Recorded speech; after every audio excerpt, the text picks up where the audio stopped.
नमस्कार, आप देख रहे हैं विजय न्यूज़ और मैं विभू कुमार। देखिए, इस वक्त की बड़ी खबर है कि उपेंद्र कुशवाहा आज प्रेस कॉन्फ्रेंस करके उन्होंने क्लियर कर दिया है कि वो अब जो है महागठबंधन में नहीं है। संसदीय बोर्ड के अध्यक्ष थे, लेकिन लगातार कई दिनों से वो परेशान थे कि नीतीश कुमार के खिलाफ लगातार वो बयानबाजी कर रहे थे कि नीतीश कुमार अपनी पार्टी को बचा लीजिए। लेकिन ऐसे में उन्होंने ऐलान कर दिया है कि वो अब महागठबंधन में नहीं है, वो नई पार्टी की तलाश में है। अब बीजेपी में जाएंगे या नहीं जाएंगे, ये उनका अब अगला रुख अख्तियार होगा। लेकिन उससे पहले हम बात करेंगे, हमारे साथ चिराग पासवान की प्रवक्ता हैं देवजानी मित्रा, इनसे जुड़ेंगे कि आखिर ये उपेंद्र कुशवाहा लगातार तीसरी बार ब्रेकअप नीतीश कुमार से, क्या कहेंगे? क्या बोलेंगे, ये तो होना ही था, क्योंकि भाई आप अपने पुराने नेताओं को समेट नहीं पा रहे। और उपेंद्र जी एक इतने वरिष्ठ नेता थे जो हमेशा नीतीश कुमार जी के आगे खड़े रहे, उनके ऊपर कोई आंच नहीं आने दिया। तो सोचिए, उनका जो ढाल है अब खाल से अलग हो गया। तो अपने आप में ही ये आपका सवाल में ही जवाब है। और मैं तो बधाई दूंगी उनको हमारे पार्टी के तरफ से कि राष्ट्रीय लोक जनता दल में आपने जो अभी एक मुहिम छेड़ा, ये आई होप कि इसमें कुछ अच्छा काम हो और आप भी डेवलपमेंट की बात करें। और ऑनरेबल मिस्टर मालूम नहीं सीएम साहब को मैं यही बोलूँगी कि ये न्यूज़ भी शायद उनको मालूम ना हो तो उनके लिए बेटर होगा। आखिर नीतीश कुमार में क्या हो गया जो भाई इतना मतलब कि तल्खियाँ हैं, जो 3 बार गए फिर रिटर्न?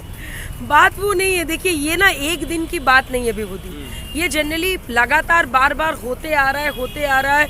लोग देख पा रहे हैं कि कोई भी ऑनरेबल सीएम के साथ ना डेवलपमेंट में, ना घर में, ना बाहर में, ना राज्य में, कहीं पे भी पीस नहीं है, शांति नहीं है।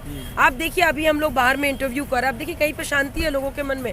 सबके चेहरे देखिए सुखड़े हुए हैं, सब टेंशन में है कि भाई रोजगार नहीं है, काम नहीं है, हेल्थ नहीं है, स्वास्थ्य नहीं है। हमारे राजनीति में भी सब कुछ उलट पुलट है।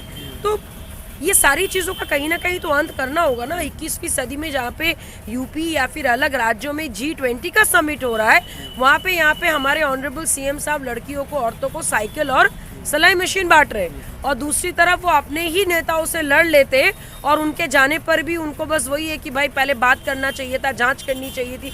तो अब हो गया ना, खेल तो अभी आपका शुरू हुआ है। तो कितना नुकसान देखते हैं और कितना फायदे की बात करें तो फायदा क्या नजर आएगा? देखिए, फायदा ऑनेस्टली बताए, एक तो बहुत सीनियर लीडर है वो, और उनकी जो एक राजनीतिक जो ज्ञान है डेफिनेटली उनसे तो आई एम श्योर कि अभी ऑनरेबल सीएम साहब जितना करीब इलेक्शन आएगा, उनका वो जो एक गैप है, वो गैप उनको डेफिनेटली पता चलेगा कि उनका गैप भरने वाला अभी कोई नहीं है।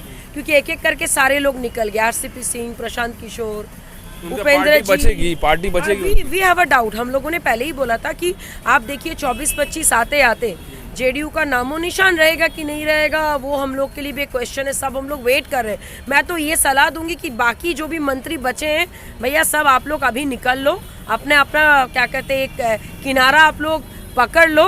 नहीं तो जिस दल के साथ आप लोग गए हो वो पानी में अगर रहोगे तो काट खाएगा। तो अपने लिए एक जगह बना लो, नहीं तो फिर बिहार के साथ साथ आपके भी करियर, आपका भी ये जो एक थॉट है बिहार को अच्छा करना, भला करना, वो आप लोग नहीं कर पाएंगे। लगातार उपेंद्र कुशवाहा जो है अंदर का पिटारा खोलते जा रहे हैं और लगता है अब तो फाइनली ऐलान कर दिए हैं, न जाने अंदर का पिटारा क्या क्या खोलेंगे, कोई ठीक नहीं है। नहीं तो ये बहुत ज़रूरी था, बहुत ज़रूरी था।